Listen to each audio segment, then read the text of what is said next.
Another one. How many people will we feed today? How many lips will we kiss today? If we wake up, how many worlds will we ever see? And how many people can we ever be? If we wake up.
She'd never run through sports car with the warm wind in her hair.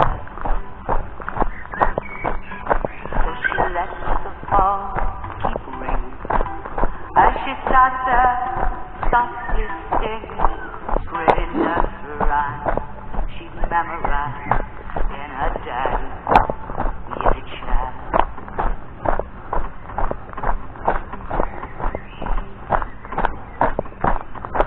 Her husband, he was off to work, and the kids were off to school, and there were oh so many ways for her to spend her day.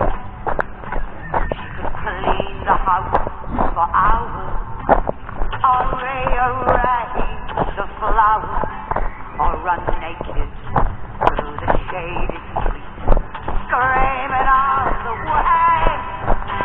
At the end of December, she realized she'd never ride through Paris in a sports car with the warm wind in her hair.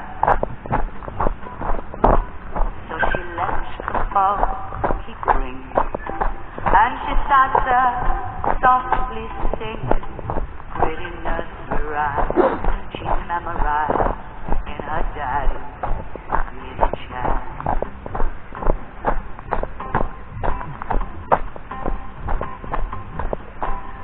The evening sun touched gently on the eyes of Lucy Joy on the rooftop where she climbed when all the laughter grew too loud. And she bowed and curtsied to the man who reached and offered her hand, and he led her down to the long white car that waited past the crowd. At the age of 37, she knew she'd found forever as she rode along through Paris with the warm wind in her hair.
Something specific to my work and It was the old sex, drugs, and rock and roll thing. You yeah, I guess it was. It was a classic. That. I know, yeah. It was. But you didn't come from that background. Was it just a rejection of your whole background that made you? What? Acting in against it. Distance 12 kilomètres. Durée 1 heure 52 minutes 22 secondes.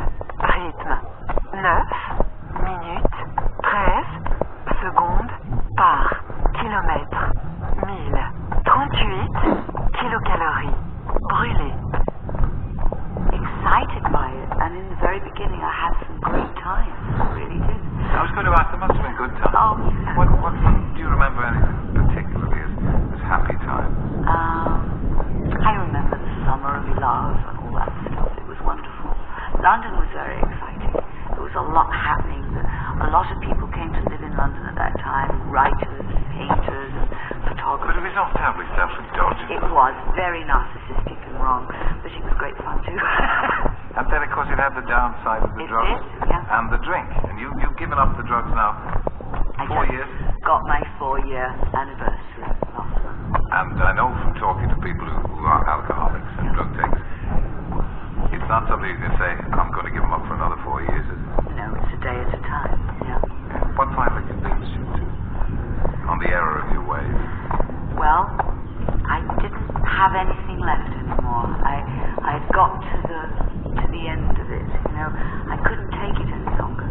I really couldn't. I mean, all those years, I could always go on. I could stop for a bit and get strong again, and then I would start again.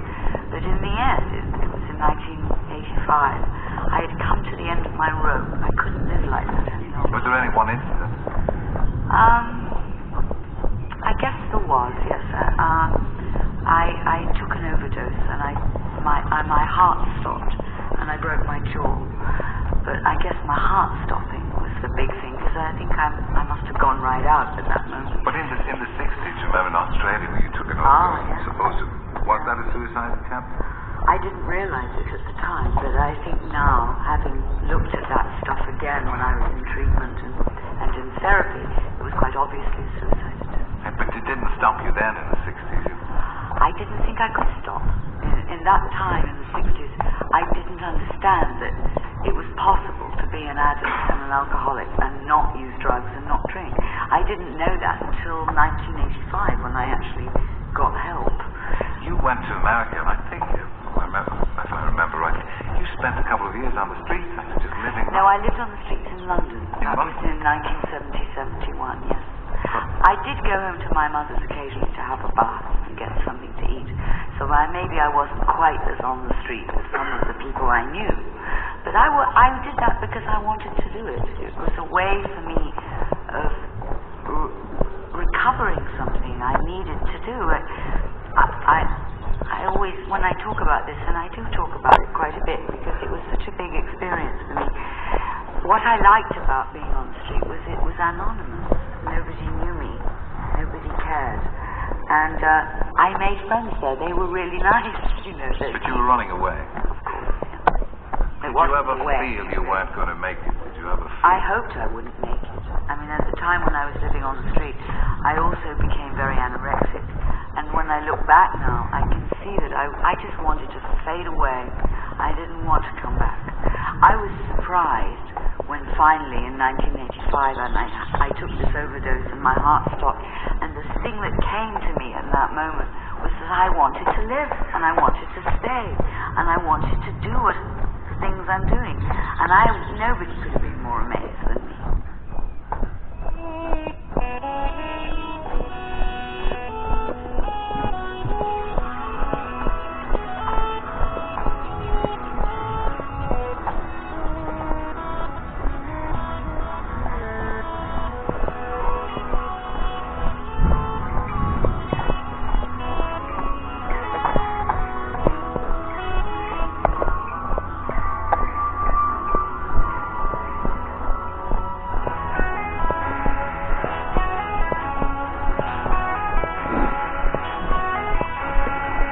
Admission, a stranger, then a house.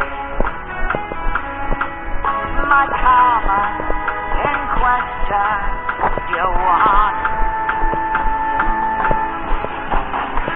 What is the use of a fragile weapon?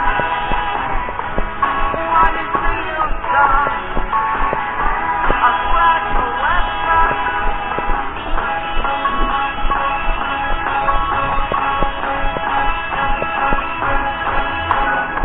You go out and I follow, I wait home. No one wants it, it's just you got love in